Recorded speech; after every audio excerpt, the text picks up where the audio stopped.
Hey guys, what's going on? Today we have a 2004 Pontiac Sunfire with a 2.2 liter Ecotec engine.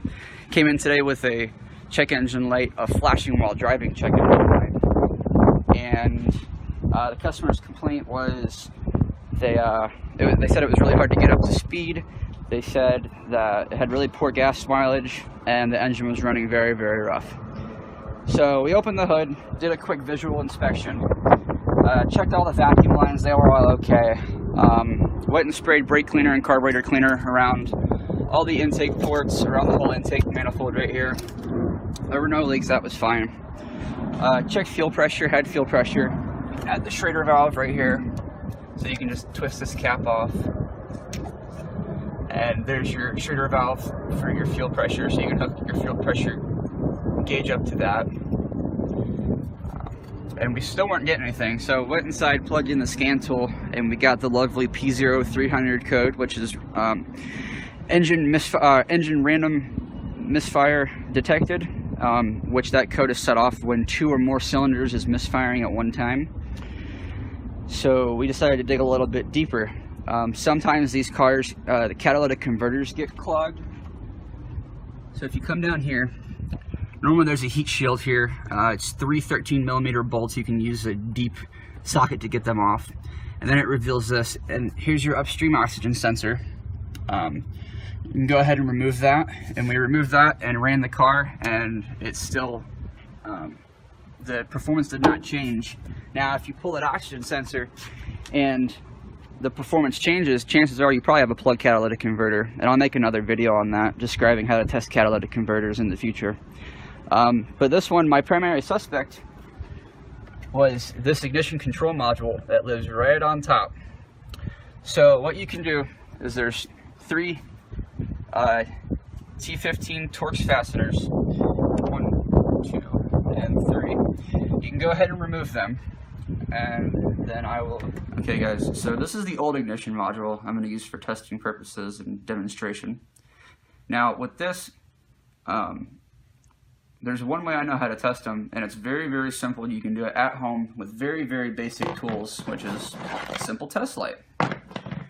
So what you want to do is go ahead and take these 3 screws off and pull this up. Leave this connected so you have your pins exposed. And then what you want to do is just wiggle this little guy off of here. It's just like a little plastic insert.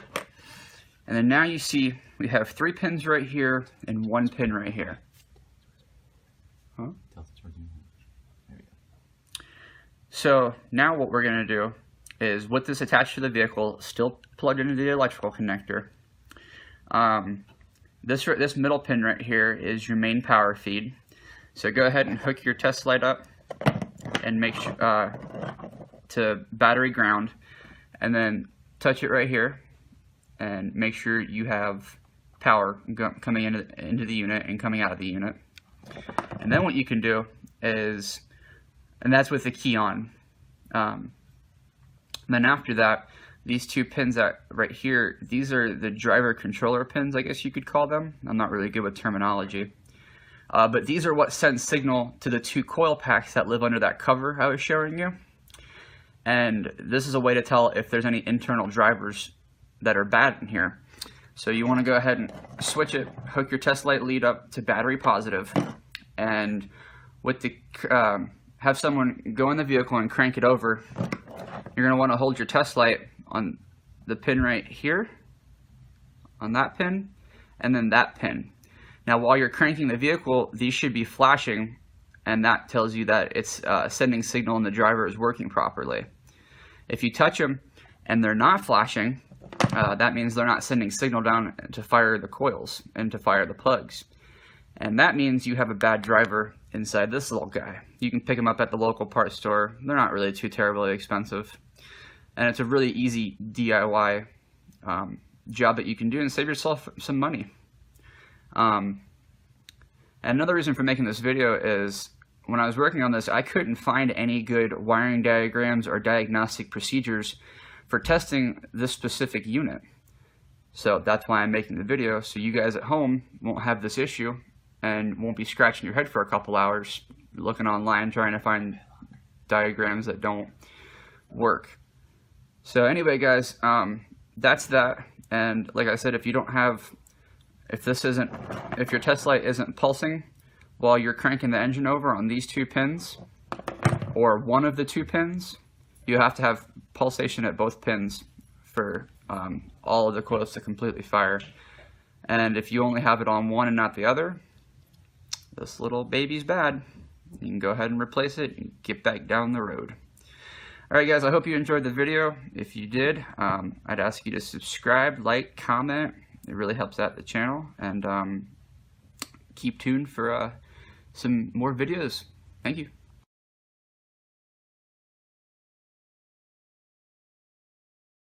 And after that, these two pins right here, these are the driver controller pins, I guess you could call them. I'm not really good with terminology. But these are what send signal to the two coil packs that live under that cover I was showing you. And this is a way to tell if there's any internal drivers that are bad in here. So you want to go ahead and switch it, hook your test light lead up to battery positive, and with the have someone go in the vehicle and crank it over. You're going to want to hold your test light on the pin right here, on that pin, and then that pin. Now while you're cranking the vehicle, these should be flashing, and that tells you that it's sending signal and the driver is working properly.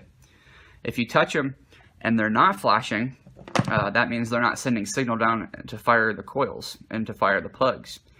And that means you have a bad driver. And there's your Schrader valve for your fuel pressure, so you can hook your fuel pressure gauge up to that. And we still weren't getting anything, so went inside, plugged in the scan tool, and we got the lovely P0300 code, which is engine random misfire detected, which that code is set off when 2 or more cylinders is misfiring at one time. So we decided to dig a little bit deeper. Sometimes these cars, the catalytic converters get clogged. So if you come down here, normally there's a heat shield here. It's 3 13mm bolts. You can use a deep socket to get them off. And then it reveals this, and here's your upstream oxygen sensor. You can go ahead and remove that. And we removed that and ran the car, and it's still, the performance did not change. Now if you pull it off,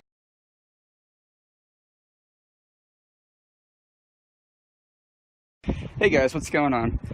Today we have a 2004 Pontiac Sunfire with a 2.2 liter Ecotec engine. Came in today with a check engine light, a flashing while driving check engine light. And the customer's complaint was they said it was really hard to get up to speed. They said that it had really poor gas mileage and the engine was running very, very rough. So we opened the hood, did a quick visual inspection. Checked all the vacuum lines, they were all okay. Went and sprayed brake cleaner and carburetor cleaner around all the intake ports, around the whole intake manifold right here. There were no leaks, that was fine. Checked fuel pressure, had fuel pressure. Had the Schrader valve right here, so you can just twist this cap off. Oxygen sensor. And the performance changes, chances are you probably have a plug catalytic converter. And I'll make another video on that, describing how to test catalytic converters in the future. But this one, my primary suspect was this ignition control module that lives right on top. So what you can do is there's 3 T15 Torx fasteners, 1, 2, and 3. You can go ahead and remove them, and then I will. Okay guys, so this is the old ignition module I'm going to use for testing purposes and demonstration. Now with this, there's one way I know how to test them, and it's very, very simple. You can do it at home with very, very basic tools, which is a simple test light. So what you want to do is go ahead and take these 3 screws off and pull this up. Leave this connected so you have your pins exposed. And then what you want to do is just wiggle this little guy off of here. It's just like a little plastic insert. And then now you see we have 3 pins right here and 1 pin right here. Huh? So now what we're going to do is, with this attached to the vehicle, still plugged into the electrical connector, This middle pin right here is your main power feed. So go ahead and hook your test light up and make sure to battery ground, and then touch it right here and make sure you have power coming into the unit and coming out of the unit. And then what you can do is, and that's with the key on,